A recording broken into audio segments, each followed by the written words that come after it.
প্রিয় দর্শক, এবার লাইভে এসে আওয়ামী লীগের সাধারণ সম্পাদক ওবায়দুল কাদের ডক্টর মোহাম্মদ ইউনূস সরকারকে গালিগালাজ করেছে। সম্প্রতি ওবায়দুল কাদেরের ভেরিফাইড ফেসবুক পেজে লাইভে এসে ডক্টর মোহাম্মদ ইউনূস সরকারের সমালোচনা করেন ওবায়দুল কাদের এবং এক পর্যায়ে গালাগালি শুরু করেন। ওবায়দুল কাদের বলেন, আমরা দেশ থেকে চলে আসলেও আমাদের অসংখ্য নেতাকর্মী এখনও বাংলাদেশে ছড়িয়ে ছিটিয়ে রয়েছে। এখনও বাংলাদেশের লাখ লাখ মানুষ আওয়ামী লীগকে পছন্দ করে। তারা যদি একবার খেপে যায় এবং রাজপথে আন্দোলন শুরু করে, তাহলে ডক্টর মোহাম্মদ ইউনূস সরকার এক মাসও ক্ষমতায় থাকতে পারবে না।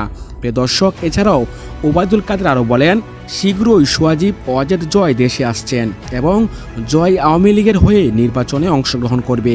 প্রিয় দর্শক, এদিকে বিএনপি বলেছে আওয়ামী লীগ ছাড়া বিএনপি নির্বাচনে অংশগ্রহণ করবে না এবং বিএনপির মহাসচিব মির্জা ফখরুল ইসলাম আলমগীর তিনি এক বক্তব্যে বলেছেন 2 মাসের ভিতরে নির্বাচনের আয়োজন করতে হবে এবং সেখানে যাতে আওয়ামী লীগ নির্বাচনে অংশগ্রহণ করে সেই রকম পরিবেশ তৈরি করে দিতে হবে ডক্টর মোহাম্মদ ইউনূস সরকারকে। তার সমস্ত প্রজ্ঞা দিয়ে সমস্যাটা চিহ্নিত করে তিনি নির্বাচনের একটা রূপরেখা দেবেন।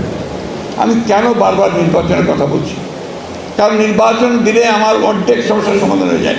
বিএনপি ক্ষমতায় যাক না যাক, দ্যাট ইজ ইম্যাটেরিয়াল। প্রিয় দর্শক, আপনি এখনও কি আওয়ামী লীগকে পছন্দ করেন কিনা তা অবশ্যই কমেন্ট করে সবাইকে জানিয়ে দিন। প্রিয় দর্শক, আজকে এ পর্যন্তই।